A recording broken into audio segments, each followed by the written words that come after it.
Con esta agenda damos paso al siguiente panel titulado El nuevo rol de las organizaciones sindicales en el proyecto de reforma laboral presentado por el Gobierno Nacional. Para el desarrollo de este panel invitamos al escenario al doctor Omar Giraldo, vicepresidente de la CUT, al doctor Óscar Echeverría, vicepresidente de la CGT, al doctor John Jairo Caicedo, presidente de la CTC, a la doctora Mirna Wilches, socia de Chapman Wilches Abogados, a la doctora Zaida Quintero, socia de Quintero y Quintero Abogados, y nuevamente nos acompaña el doctor Alfonso Palacios, vicepresidente de Asuntos Jurídicos de la ANDI, quien moderará y guiará esta conversación.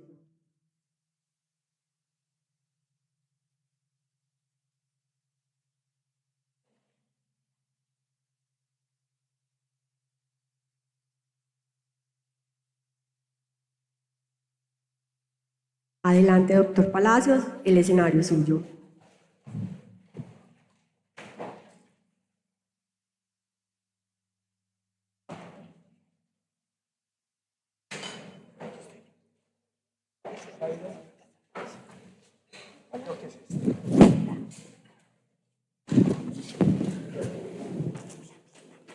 Hola.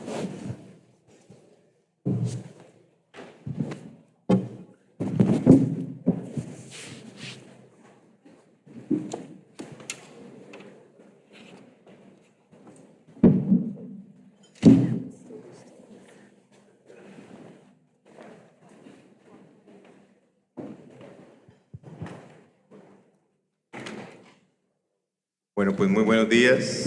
Gracias nuevamente. El primer panel, el panel que da inicio a nuestro encuentro y, cómo no, el panel que nos convoca para un tema no menor dentro de la reforma laboral, y es el rol de las organizaciones sindicales, el contenido, el concepto de derecho de asociación y, sobre todo, el papel que dentro de la negociación colectiva los actores, tanto asociaciones de trabajadores como asociaciones de empleadores, van a tener o tendrían de ser aprobada esta reforma. Para esto, es un panel inmejorable.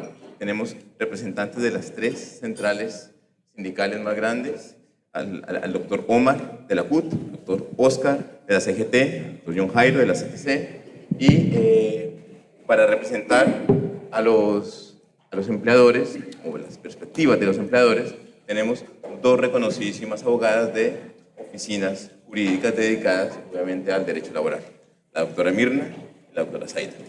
Bienvenidos, bienvenidas. Entonces iniciamos con una pregunta que es casi que obligatoria y que nos da introducción a nuestro diálogo, diciéndoles que, por favor, para ser estrictos con el tiempo, nos restringamos a 3 minutos cada respuesta. 3 minutos en cada respuesta que tengamos. Y así seguro que lo podemos lograr.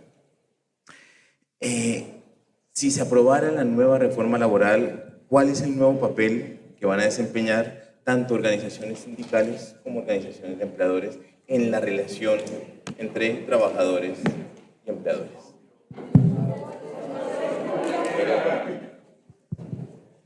Carajo, creí que se oía, pero ya.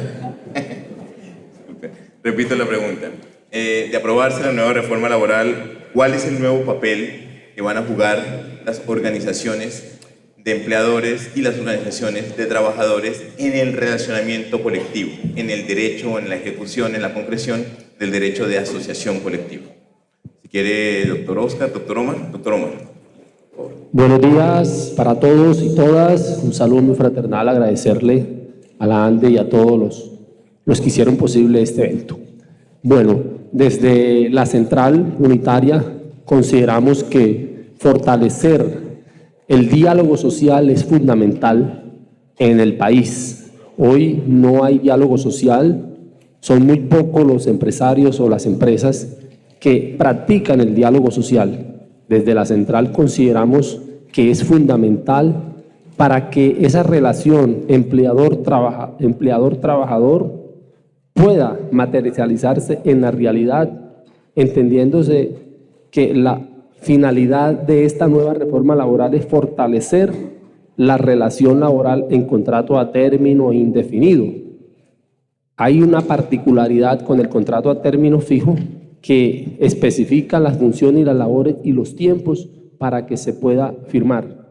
De lo contrario, es el contrato a término indefinido, la cual consideramos que todavía falta mayor entendimiento por parte de los gremios o de la patronal o de los empresarios, porque consideran que no es el mecanismo, no, ahí está el diálogo social. Un trabajador bien remunerado, un trabajador con garantías, un trabajador que se vuelve más productivo y los conflictos se minimizan. Vale, doctor Omar, mil gracias. Don Oscar. Muy buenos días. Fraternal saludo también a nombre de nuestra Confederación CGT y pedirle al auditorio pues que en nombre del compañero Percy le excusa por razones de que hay algunos compromisos también a nivel nacional y agradecerles a ustedes por la invitación en calidad de vicepresidente de la Confederación, pues acompañándolo a ustedes y decirle que en este momento el país está en una transformación que se busca, precisamente lo decía el compañero, es el diálogo, que es lo que ha generado la desconfianza de las partes, trabajadores, empresarios, y que en ningún momento pues se haya buscado un mejor acercamiento. Pero también queremos decirle que es cierto que hay una gran preocupación por el cambio de las reformas, pero no se nos olvide que el cambio de la reforma legalmente lo que se está buscando es que se devuelva lo que ya anteriormente tenían o teníamos los trabajadores. No es nada diferente al otro mundo, y esa es la transformación que estamos buscando nosotros como líderes de los trabajadores en este momento. De pronto hay algunos medios que exaltan demasiado unas publicaciones que de lógico a la sociedad pues la va a impactar, pero que el mundo hoy se debate en un aspecto político que es cierto que puede afectar a ambas partes, trabajadores y empresarios, pero lo decíamos aquí que lo que realmente se busca aquí es un verdadero diálogo social para que haya confianza entre trabajadores y empresarios. Esa es la real situación en la cual nosotros buscamos para que esto se dé, y le tomo como un ejemplo. Es que no se entiende el por qué unas empresas, y hablo de empresas que hoy tienen convenciones colectivas, pero que a su vez también imponen un pacto colectivo. Hay una discriminación en el sentido de que si tenemos una convención colectiva y favorece a los trabajadores y busca el beneficio empresas, trabajadores, ¿por qué debemos tener un pacto colectivo donde afectaría también una desconfianza? Porque lo que realmente se busca aquí es el gana-gana, y que las partes, empresas, trabajadores, tengamos una verdadera unidad para que haya una verdadera productividad en la economía nacional. Gracias. Gracias. Don Jairo, se ha mencionado diálogo social, se ha mencionado desconfianza. ¿Qué podemos plantear? Se ha mencionado, perdón, gracias. Se ha mencionado diálogo social, se ha mencionado desconfianza. ¿Qué papel, a partir de ahí, para construir una respuesta conjunta, qué papel pueden tener las organizaciones sindicales en este nuevo contexto de retos? Bueno, buenos días para todos y todas. Agradecerle a Alfonso, especialmente a la Andy, por la invitación tan importante para nosotros como central sindical. Agradecerle a Bruce, a Juliana, y bueno, en este nuevo contexto que estamos hoy en Colombia, como CTC le sumaríamos unos ingredientes muy importantes. Uno, que el tema de proliferación sindical.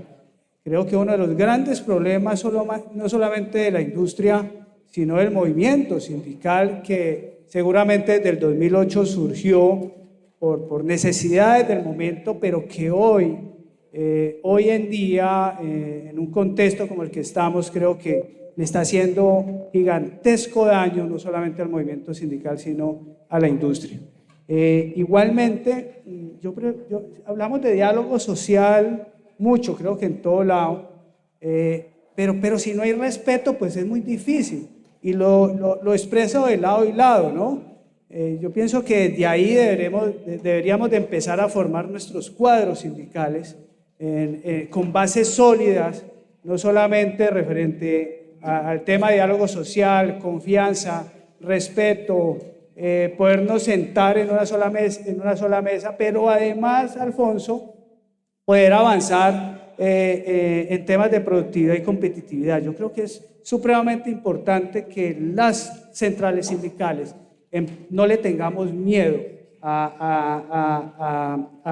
plantear tipos de formación académica dentro de nuestras centrales que le permita también, o que nos permita hacer encuentros bipartitos y tocar temas que nos permitan crecer conjuntamente. Yo dejaría ahí, Alfonso, para no entrar un poco más en profundidad, porque creo que en las otras preguntas vamos más allá. Muchas gracias. Podemos seguir profundizando además, presidente. Muchas gracias. Doctora Mirna.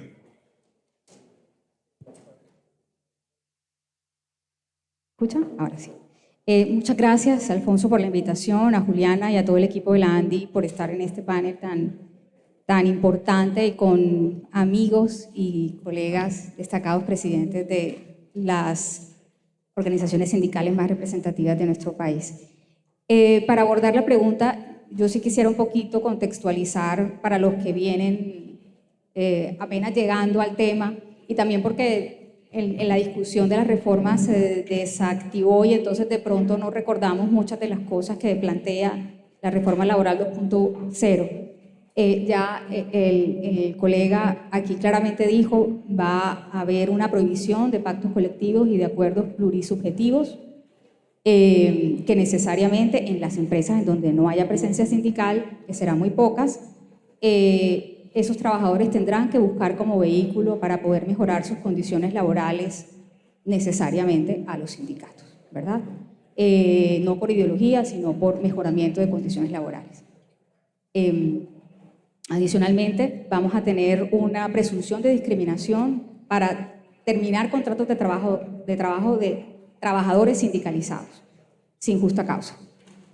La amplitud de los fueros, más allá de los que existen, se va a proliferar significativamente. La huelga, aún en servicios públicos, será definida por minorías, especialmente cuando se trate de convenios gremiales. Ante esta coyuntura, pues si esta reforma pasa como está, va a haber una masificación alta de personas al sindicalismo, lo que va a cambiar ciertamente y trascendentalmente el rol de los empleadores, que hoy no es ese. Recordemos que el índice sindical es del 4%, aunque hay 6.000 sindicatos en el país. Luego, nosotros no estamos acostumbrados como empleadores a que toda nuestra masa, no toda nuestra población esté sindicalizada. El cambio va a ser trascendental, nos van a mover la alfombra. Y en ese sentido, pues, creo que es importante la preparación y el papel que tengamos. Y ya dijimos lo que hasta aquí vamos, el diálogo social va a ser el protagonista. Pero ¿qué clase de diálogo social? Tiene que ser un diálogo social enfocado realmente en la colaboración y en buscar el beneficio de ambas partes, que hasta ahora no es tan así. Cada uno se mira al ombligo de cada uno y trata de defender lo que le corresponde en un ambiente en el que todavía no está la balanza tan inclinada como lo estará a favor del sindicato si la reforma laboral se acuerda tal cual está. El protagonista principal, diálogo social, y creo que a lo largo de este panel hablaremos de diálogo social, así que vayamos aprendiendo la palabra.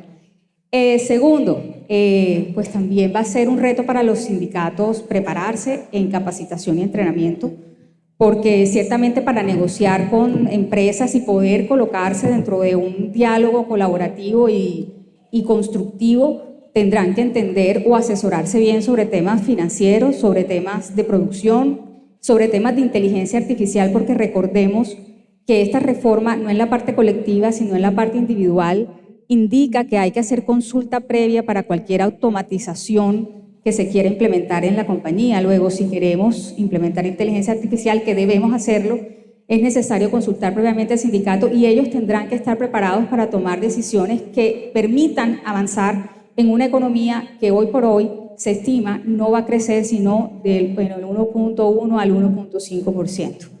Y finalmente las empresas tendrán que tener un rol de unión. Creo que solamente hay un solo sindicato de empresa en Colombia que no es muy protagonista, creo que está en Medellín. Luego, si las reglas de representación y de negociación por sector que se plantean pasan, pues a nosotros nos va a tocar comenzar a aprender a unirnos con nuestros pares que tengan iguales estándares, segmentos económicos, iguales tamaño de empresa, formas de hacer negocio, para que podamos identificarnos los unos con los otros el día que nos presenten un pliego de peticiones y seamos esas organizaciones de empleadores, las homogéneas, las que entremos a negociar las condiciones laborales de nuestros empleados. Esa es una costumbre que no tenemos en Colombia, que los empleadores no están acostumbrados, y aquí sí deben fortalecerse muchísimo más las agremiaciones que ciertamente han tenido un rol fundamental en este gobierno, pero tendrán que fortalecerse, y los empleadores organizarse también como empleadores, como sindicatos. Gracias. Vale, doctor Emín, un panorama que genera o plantea al menos muchos retos. Bien, doctora Quintero. Gracias, bueno, muy buenos días, muchísimas gracias a la ANDI por esta invitación. Yo creo que el nuevo rol de los sindicatos pasa en la reforma por estar más cohesionados, menos fragmentados. Y esto porque la reforma plantea dos grandes temas: la negociación multinivel y la negociación unificada. Un solo pliego de peticiones, una sola mesa de negociación y la firma de una sola convención colectiva. Ya lo decía John Jairo, a quienes más ha afectado el carrusel sindical y la atomización es a las organizaciones sindicales. Y ahora, por primera vez, van a tener la obligación y la necesidad de trabajar conjuntamente, aliados, para abordar este nuevo reto. Pero la reforma también le da a los sindicatos nuevas y mayores garantías, con más participación en las empresas, acceso de los líderes sindicales a las instalaciones de la empresa, la obligación de darles espacios permanentes de diálogo por lo menos una vez al semestre, entregar información a los sindicatos, el derecho a comunicarse con los nuevos trabajadores para presentarles los programas sindicales, y adicionalmente una relación de conductas antisindicales con la correspondiente proceso judicial sumario que a través de los cuales los jueces encargados de conocer estos procesos tendrían amplísimas facultades para ordenar cualquier tipo de medida tendiente a la protección de los derechos sindicales. De manera que incluso esos jueces podrían ordenar el arresto y las multas para las personas que atenten contra los derechos sindicales. Entonces, las empresas van a tener que hacer más partícipes a los sindicatos. Ya lo decía Mirna también, incluso en procesos de automatización y modernización los sindicatos deben participar, pero también plantea la reforma que es obligación hacer partícipes a los sindicatos cuando se van a definir o implementar los mecanismos de trabajo a distancia. Entonces, indudablemente un papel muy protagónico de las organizaciones sindicales, pero también un papel que requiere preparación y asumirlo con responsabilidad. A grandes cambios, grandes responsabilidades para empresas y sindicatos. Y por último, el tema de los pactos colectivos, y es que cuando se prohíbe la existencia de pactos colectivos o cualquier tipo de acuerdo plural que contenga beneficios extralegales en las empresas donde hay presencia sindical, pues los sindicatos tendrían que asumir el rol de representantes de los intereses de todos los trabajadores de la empresa, sindicalizados y no sindicalizados. Y también un rol que se les entregaría de ser aparentemente los únicos con el derecho al ejercicio de la negociación colectiva. Y esto es un tema que indudablemente también generaría un problema estructural que tiene que ver con la prohibición entonces de otorgar beneficios en las empresas a trabajadores que no estén sindicalizados. Vale, doctora Zaida, muchas gracias. Quisiera después profundizar esto de los aspectos constitucionales que esa prohibición podría acarrear. Doctor Omar, usted mencionaba el diálogo social como uno de los puntos que puede o que resultaría clave en las relaciones entre empleadores y trabajadores. De acuerdo con la propuesta de reforma, con los diferentes aspectos de la propuesta que el gobierno radicó ante el Congreso como reforma laboral en la parte colectiva, ¿cuál cree usted que puede ser un punto concreto que conlleve, que facilite esto que usted mencionaba como el aspecto principal, el diálogo social? ¿Qué parte de la reforma relativa a los sindicatos, obviamente, puede conducir a facilitar el diálogo social? Bueno, hay dos aspectos muy fundamentales que es para ir generando confianza, la negociación multinivel o la negociación colectiva, y el otro aspecto sería la representatividad de los sindicatos. Me refiero al primero. Creemos que hoy una de las debilidades que tenemos los trabajadores es tener muchos pliegos de peticiones en una sola empresa.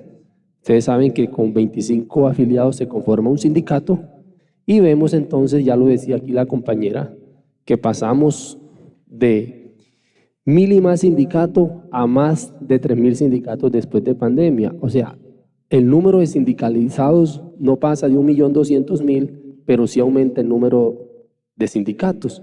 Lo que estamos diciendo es, ¿por qué ha sucedido eso? Es porque no hay el diálogo social. Si hay un solo pliego multinivel, que ya tenemos algunos ejemplos muy importantes y que son maduros ya en una relación de confianza, y que eso se ha visto en la producción, es Urabá. Urabá tiene más de 20.000 trabajadores afiliados a un sindicato por el agro y se firman convenciones hace 49 años y hay un sistema de contratación muy importante que es a término indefinido la gran mayoría. Eso ha generado de que hay madurez en la relación de empresarios bananeros y trabajadores del agro, especialmente del banano. Queremos entonces desde el proyecto de la reforma ampliarlo a nivel nacional, que a ese empleador o a ese empresario se le presente un solo pliego por rama. Además, también tenemos la representatividad sindical. También plantea la reforma de que el sindicato mayoritario, aunque este tema es muy controvertido, porque se dice que el sindicato mayoritario es el que debe de coordinar con los sindicatos minoritarios los puntos que se van a llevar al pliego de petición. Pues es un tema muy controvertido porque consideramos que en término general lo que busca es cerrar las brechas a que surjan más sindicatos y por ende reducir el número de pliegos de petición. Es importante porque entonces vamos a tener un solo pliego y ese resultado de esa negociación va a aplicarse para todos los trabajadores de la misma razón social de la empresa. Es importante entonces que eso se mire con esa responsabilidad social, con ese diálogo social, porque de lo contrario vamos a seguir teniendo muchos y muchos sindicatos y con menores acuerdos. O sea, no son los acuerdos mejores los que se darían, sino los peores acuerdos, porque el sindicato no tendría la fortaleza allí para negociar los pliegos de peticiones. Doctor Omar, muchas gracias. Doctor Oscar, usted hablaba de desconfianza. ¿Alguno de los aspectos que plantea la reforma respecto de modificaciones a los sindicatos, por ejemplo, estructura, por ejemplo, forma de tomar las decisiones, por ejemplo, conductas que se consideran atentatorias de la asociación sindical? ¿Alguno de esos aspectos cree usted puede aportar a disminuir la desconfianza? Bueno, creeríamos que una de las fórmulas, y lo acaba de expresar aquí el compañero, es la atomización de las organizaciones sindicales. Con todo el respeto, nosotros también como líderes nos hemos hecho la autocrítica que hoy es cierto que hay 3.000 organizaciones sindicales, pero también nos hemos hecho la pregunta si ha crecido el número de socios de las organizaciones. No. Entonces, esa es una de las críticas que hemos hecho precisamente para buscar fórmulas que siempre como colombianos hemos querido buscar y como trabajadores hemos querido anhelar, que si llegara el momento de hacer una unificación de una sola organización a nivel nacional, y de igual forma de una discusión de un pliego que sea único en diferentes ramas. Hoy con la ley 243, pues que anteriormente era la 160, aunque todavía hay algunos aspectos de transitorios en duda, se está logrando hoy que haya en el aspecto de servidores públicos una sola negociación.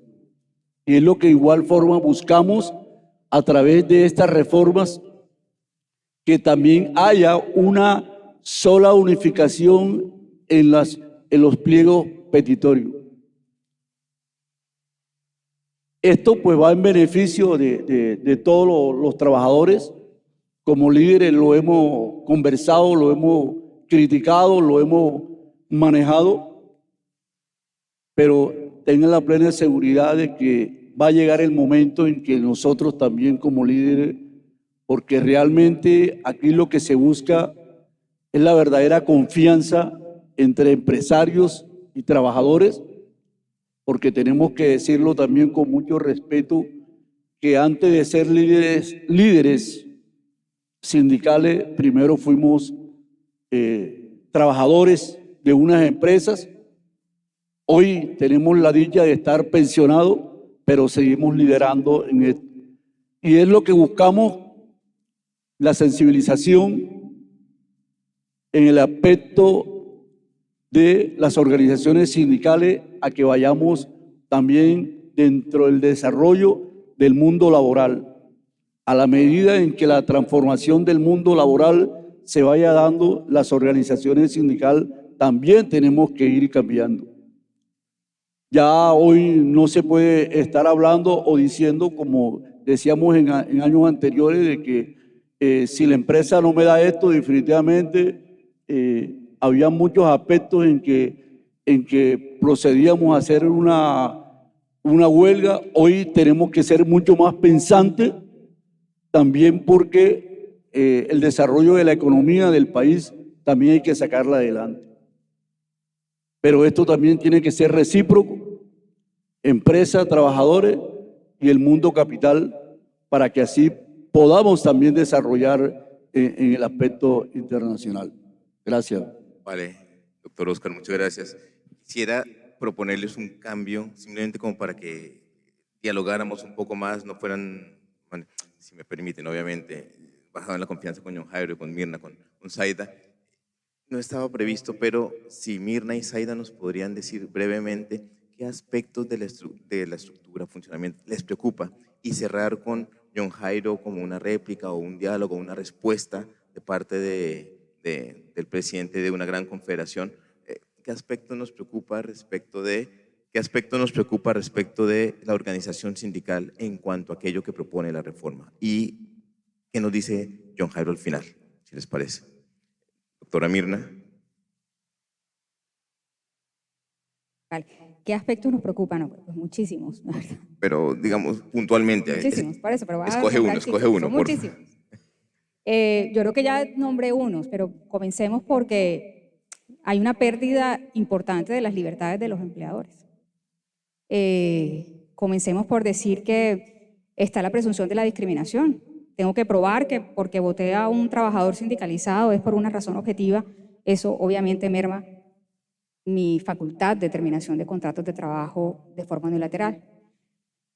Las conductas antisindicales que se establecen, se tipifican en la reforma. El artículo 140 no lo puedo aplicar a trabajadores sindicalizados. No dice ni justificada ni justificadamente, no se puede imponer el artículo 140 cuando el artículo 140 en ciertas ocasiones es un salvavidas justamente para la seguridad y la salud de los trabajadores, pero se considera una conducta antisindical. Si quieres uno final, listo. La huelga.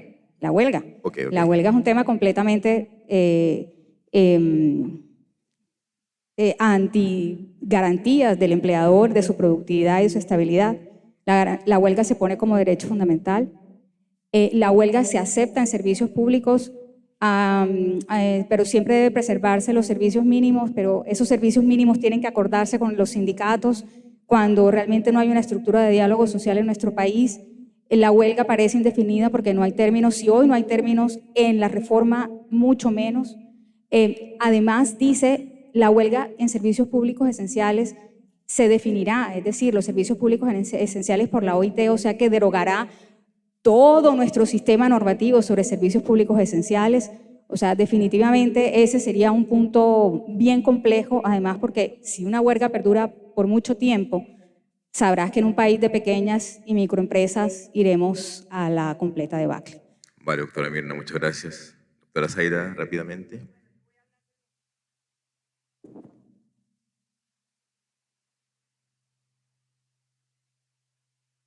Yo voy a hablar de dos aspectos preocupantes en temas colectivos en la reforma. Claramente coincido con Mirla, la huelga. Una huelga que se puede votar por el 17% de los trabajadores de una empresa y que afecte al 100% de los trabajadores de la misma. Eso es algo absolutamente antidemocrático e impensable en cualquier país del mundo. Una huelga que se puede declarar ilegal y no tiene ninguna consecuencia.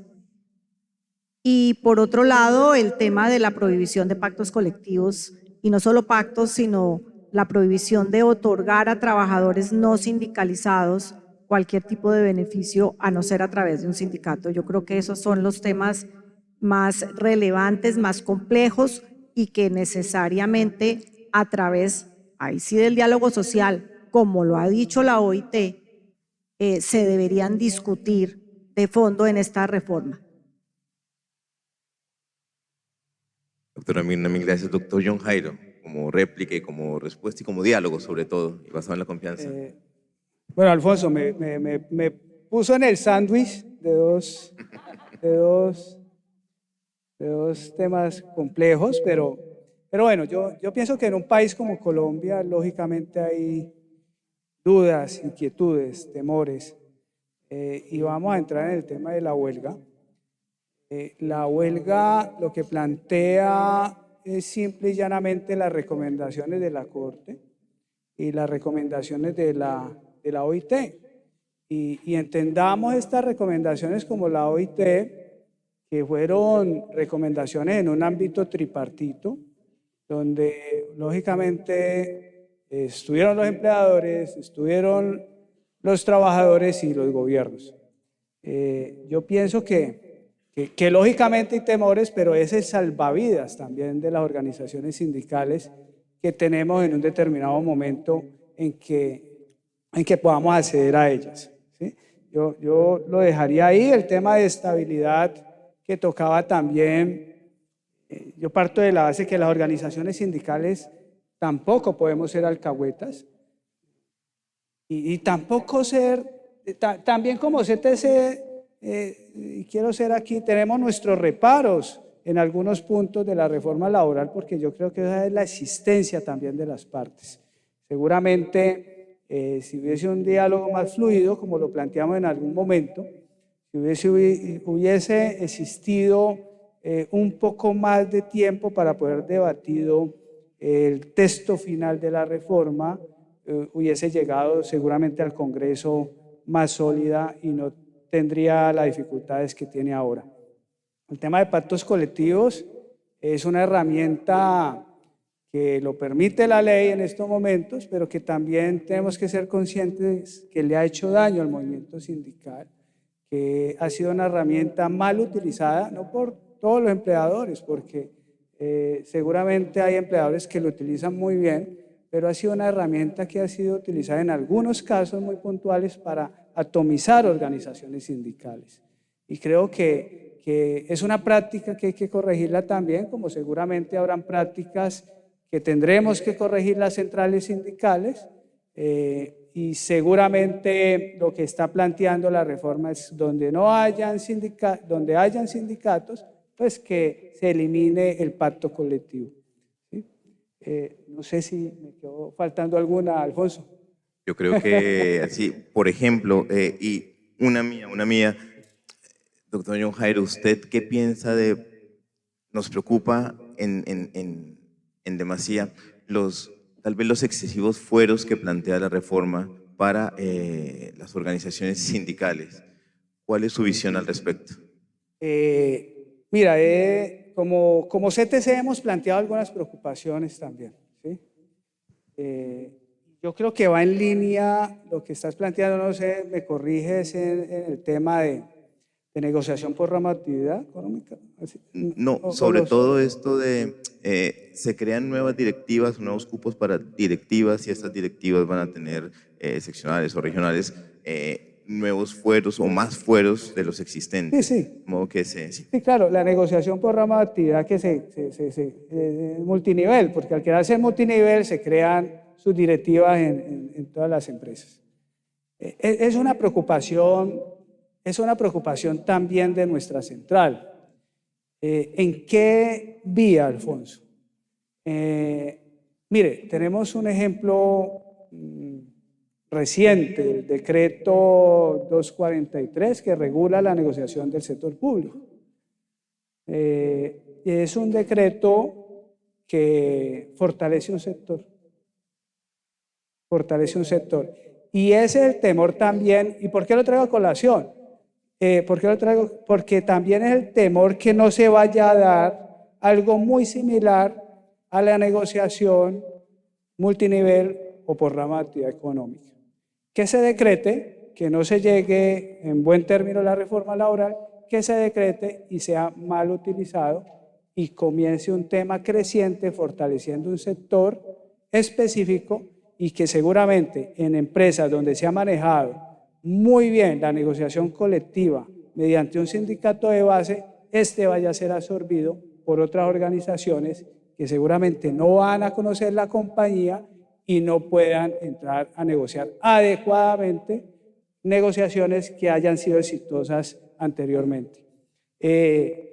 Lógicamente, como planteé al principio de mi intervención, son prácticas que nos han hecho daño, la proliferación de fueros sindicales, que es algo que se debe corregir, que seguramente es un problema que tenemos las tres centrales sindicales, que seguramente también, y valga la redundancia, hay que tocarla en el caso nuestro con pinzas, porque ahí nosotros entenderán que tenemos organizaciones sindicales que defienden sus fueros, que defienden sus negociaciones, pero que lógicamente nosotros como centrales tenemos que también ser conscientes que eso le ha hecho mucho daño al movimiento sindical. Vale, doctor John Jairo, muchas gracias. Estamos dialogando, qué bien. Es el primer panel, además. Fantástico. Doctor Omar, doctor Oscar, con la posibilidad de negociar por rama, con la posibilidad de negociar por sector, ¿qué creen ustedes que va a cambiar respecto del papel de las confederaciones, o cómo se puede ver afectado, si se quiere ver el otro lado de la moneda, el papel del sindicato de empresa? ¿Qué opinión tienen ustedes al respecto o qué perspectivas pueden dar? Con relación, digamos, a la reforma, no afectaría en nada a las confederaciones, a las organizaciones sindicales, porque las organizaciones sindicales estamos reguladas por algo que se llama estatutos o normas que son propias o principios de las organizaciones sindicales. Es más, la reforma en este momento no trae ningún cambio para este aspecto. Entonces, las confederaciones vamos a continuar en el mismo sentido de nuestra propia autonomía, de poder tomar decisiones en el aspecto de los estatutos. No va a modificar en ese aspecto. Pero sí sería como de mucha importancia en desarrollar el verdadero pliego único por ramas. Sería como una mayor facilidad, menos desgastes para ambas partes en el momento que ese se daría. Lo interrumpo simplemente para que no se nos vaya esa idea. Y en materia de representatividad, ¿no cree usted que se fortalecerían las confederaciones en ese ámbito? Claro que sí se van a fortalecer. Claro, sí se van a fortalecer por razones de que tú lo acabas de decir, específicamente vamos a ser conducidos por las ramas de cada economía en la cual estemos incluidos allí. Yo quería de pronto... Y entonces, perdón, es que aprovechando que está acá, ¿y esto no podría ir en perjuicio del sindicato de empresa o de la autonomía, de las posibilidades de negociación, del ámbito de negociación colectiva de los sindicatos de empresa? Si realmente regulamos esto, no podía ir en perjuicio. No podía ir en perjuicio porque las organizaciones de base, precisamente lo que buscamos es que podamos hacer una sola organización y tengamos esa forma de ir a negociar. Yo me saldría un poquito del tema, explicaría un poquito sobre el caso del aspecto del 243, que es algo similar, algo similar realmente a lo que se está buscando. La gran preocupación aquí sí es para las organizaciones sindicales, y lo hablo expresamente en el caso de los servidores públicos, porque sí hay entidades públicas y tenemos la propiedad para decirlo, en el caso del Departamento del Atlántico, donde se han creado alrededor de unas organizaciones sindicales, hoy con el fin de entrar a presentar un pliego único, pero que a la final al verdadero sindicato pues, que ha presentado no lo quieren darle la oportunidad.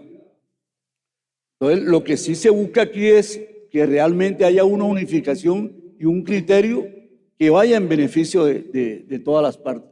Eso es lo que realmente se busca. El sindicato de base, la tendencia nuestra es, en lo posible, hacer sindicatos realmente de industrias, de ramas, que es donde realmente tendría el mayor fortalecimiento de las organizaciones sindicales. Vale, doctor Oscar, muchas gracias. Doctor Omar. Bueno, yo quiero decir que ¿en qué cambiaría si la reforma laboral es aprobada en el Senado y en la Cámara? Yo soy del concepto y creo que las federaciones y las centrales nos tenemos que repensar este futuro. Y repensarnos es crear una escuela sindical con una sola finalidad, que es madurar la confianza de las partes. Porque acá lo que ha pasado, compañeros y amigos, es que no hay confianza. O sea, la confianza se ha rompido durante muchos años, muchas décadas. El trabajador hoy no tiene confianza y el empleador no ha hecho mucho para que el trabajador la obtenga, y me refiero a las centrales y a las confederaciones. Porque es que hoy nos debemos, si bien es cierto, eso es una lucha político-sindical, pero la razón de ser es lo laboral. Si tenemos trabajadores identificados por unas causas de productividad, si tenemos trabajadores identificados hoy de que hay que conservar el empleo, que para que haya sindicato debe de haber empresas fuertes. Hay sindicatos fuertes. De lo contrario, planteando un poco lo que decían las compañeras panelistas, que es preocupante el tema de la huelga. Sí, claro, para nosotros es preocupante en el sentido que si los sindicatos nos radicalizamos, porque queda ya a criterio de los trabajadores del sindicato si levanta o no, ya no aplica el tribunal, queda a consideración si acudimos al tribunal para que levante el conflicto. Eso sucede siempre y cuando no haya confianza. Entonces considero de que una escuela que permita enfocarnos en verdaderamente en construir confianza y cuál es la educación sindical, más allá de salir a las calles a reivindicar, porque ese sería un derecho que jamás vamos a renunciar a él, es bueno, hasta dónde nosotros tenemos un límite para que las empresas también lleguen allí. O sea, ese es generar confianza y eso es diálogo social. Y lo digo porque nosotros tenemos unos mecanismos de diálogo en Sintrinagro, que es filial a la Central Unitaria, 49 años firmando convenciones y hoy hay confianza y se logran unos buenos incrementos y hay estabilidad laboral. Y eso no quiere decir que no se hayan hecho huelgas en Urabá. Hay huelgas porque hay puntos que nos separan con los empleadores, pero al final se construyen unas mesas de diálogo para hacer evaluación permanente a esos acuerdos que fueron firmados y donde el empresariado considere que hay que revisarlo, pues la organización no se puede negar. A igual la organización de sindicales en el futuro. No podemos decir, no, es que ya firmamos una convención y no podemos revisarla. No, claro que sí. Lo que sí podemos generar espacios de diálogo para que esos aspectos que el empleador considera que no van bien, sean revisados. No quiere decir entonces que ya lo vamos a quitar de la convención. No, debe de mantenerse bajo unas condiciones que permita la estabilidad laboral del trabajador, porque de lo contrario acabaríamos con la productividad. Nosotros somos de ese pensar de que el diálogo se tiene que ir generando la confianza necesaria y las organizaciones centrales y las confederaciones tenemos que pensarnos en una escuela que permita ir madurando ese pensamiento de nuestros afiliados. Vale, doctor Omar, muchas gracias. Doctor John Jairo, ¿alguna idea en esta, si se quiere, geopolítica entre sindicato de empresa o de base y confederaciones a partir de la reforma? Sí, Alfonso. Si hoy entrara en vigor un decreto que regulara la negociación por rama de actividad económica, habrían varios interrogantes. Uno, ¿a qué central sindical fortalecería? Dos, ¿Colombia está preparado para una negociación de ese talante? Tres, ¿tenemos la madurez en diálogo social para poder negociar de esa forma? Cuatro, ¿a la mala será bueno entrar en una negociación de rama de actividad económica? Son interrogantes que los hemos tratado dentro de nuestro comité ejecutivo. Y seguramente la negociación por rama de actividad económica ha sido exitosa en algunos países desarrollados, donde son organizaciones fuertes y empresas fuertes y seguramente tienen una economía sólida. Pero esa es la pregunta hoy y esa nos la hacemos cada que tenemos comité ejecutivo en nuestra central. O sea, ¿será que eso le va a favorecer al movimiento sindical democrático, participativo, pluralista, que quiera avanzar en temas de diálogo social? Es algo que también nosotros debemos de reflexionar, no solamente como central sindical, sino desde el sector empresa. Ahora bien, ¿por qué no también repensar el modelo sindical, Alfonso, y dejar un poco a la antigua, donde las organizaciones sindicales tenían que ser al escondido? ¿Y por qué no avanzar en temas conjuntos que nos permitan formar, valga la redundancia, conjuntamente nuestros cuadros sindicales tanto sindicatos o centrales sindicales con empleadores, cuadros sindicales bien formados en ámbito laboral, en diálogo, en confianza, en respeto, en economía, en productividad, competitividad, y salirnos del esquema que siempre nos han marcado. O sea, ¿qué de malo tiene eso? Siempre y cuando haya un diálogo efectivo o una interlocución efectiva ante bases de trabajadores y empleadores. O sea, ¿por qué no pensar en avanzar primero en eso? ¿Por qué no avanzar en fortalecer lo que tenemos y el diálogo que tenemos o los casos exitosos que seguramente que tiene cada central sindical y poderlo replicar en una forma progresiva? ¿Sí? Yo dejaría esas reflexiones ahí para no entrar un poco más en profundidad, porque de pronto digo cosas que no debo decir, Alfonso. ¿Sí? Bueno, Muchas muy gracias. bien. No, pero se ha dicho bastante. Por fin estamos dialogando y eso es más que feliz, más que productivo. Para cerrar el panel, quisiera hacer una pregunta que sea para todos los panelistas. Podríamos empezar, si se quiere, por las centrales obreras o podríamos empezar por las doctoras Zaida y Mirna, y es precisamente respecto de este aspecto que se ha tocado como uno de los más preocupantes, y es la regulación en materia de huelga, no tanto por aspectos puntuales, quisiera que cerráramos el panel, sino sobre todo con esta regulación, que ya la doctora Mirna, por ejemplo, también la doctora Zaida nos la ha descrito en puntos, ¿qué contexto de diálogo se crearía y qué puede faltar o qué nos faltaría, en qué podríamos mejorar para que ante una regulación de huelga como la que se propone se pudiera dar un diálogo social efectivo? ¿Qué piensan ustedes? Doctora Zaida, doctora Mirna.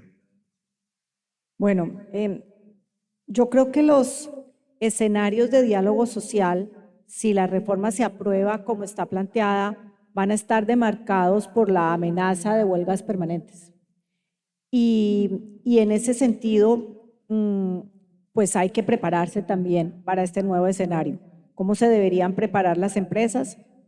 Con áreas de recursos humanos que sean más estratégicas que operativas, con directivos en estas áreas que conozcan del manejo de la negociación colectiva y que estén entrenados para un relacionamiento permanente y no solo en la etapa de arreglo directo con las organizaciones sindicales, de manera que se puedan prevenir en lo posible la mayoría de esos temas que al final podrían llevar a una huelga y que se resuelvan antes incluso de que se esté, digamos, sentado en el conflicto colectivo. Ya votada la huelga, también hay un gran interrogante, por ejemplo, en lo que tiene que ver con los cambios en la huelga en los servicios públicos esenciales, y es el tema de cómo definir esa garantía de servicios mínimos. Eso es un tema que la misma reforma plantea, se podría abordar entre la empresa y el sindicato antes de la huelga. Y es una invitación también para que se hable de esos temas y se traten de resolver, por ejemplo, con protocolos de huelga, acuerdos sobre cuáles son esos servicios mínimos que se deben prestar para afectar de la menor manera a los usuarios de los servicios y a la empresa. Definitivamente, unos retos muy importantes que nos obliga, decía el compañero de la CUT, a reinventar a las centrales sindicales. Yo creo que las empresas también tienen que reinventar sus relaciones laborales colectivas.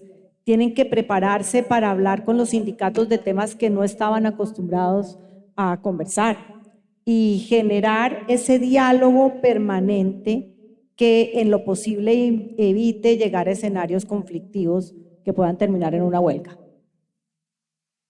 Vale, doctora Zaida, mil gracias. Doctora Mirna. Bueno, ¿cómo debería enfocarse el diálogo social? Este es un escenario, o sea, yo aquí escuchando a los directivos de las centrales obreras, es un escenario realmente complejo el diálogo social. Porque yo pensaba pues que iba a escuchar cero preguntas frente a las centrales obreras y las disposiciones que establece la reforma laboral, y resulta que ellos tienen igual o mayores inquietudes de las que nosotros podríamos tener, y entonces uno de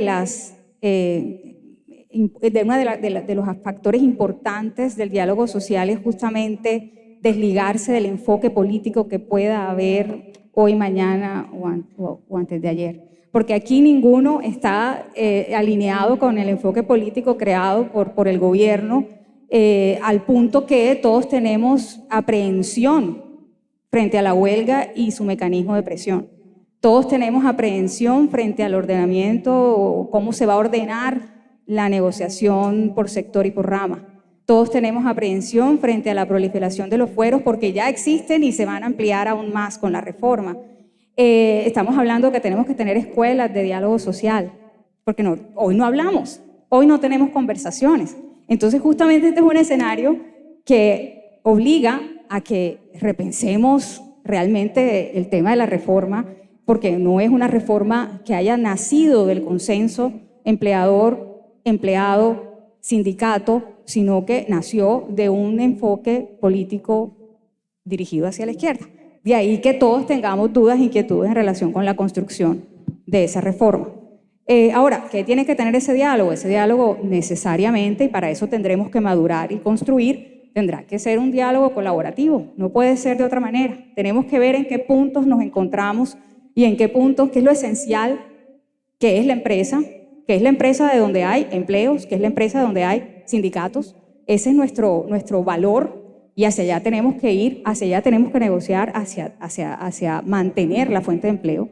Y adicionalmente, como pues somos partes opuestas, habría que haber necesariamente un mediador neutral que facilite la comunicación y que proponga soluciones que lleguen a arreglo, especialmente por lo que ya hemos dicho de una huelga que puede ser prolongada o permanente. La reforma trae un comité para la resolución de los servicios mínimos, pero no sabemos cómo estará conformado, si es neutral, si realmente va a facilitar, lo que obviamente deja un interrogante grande.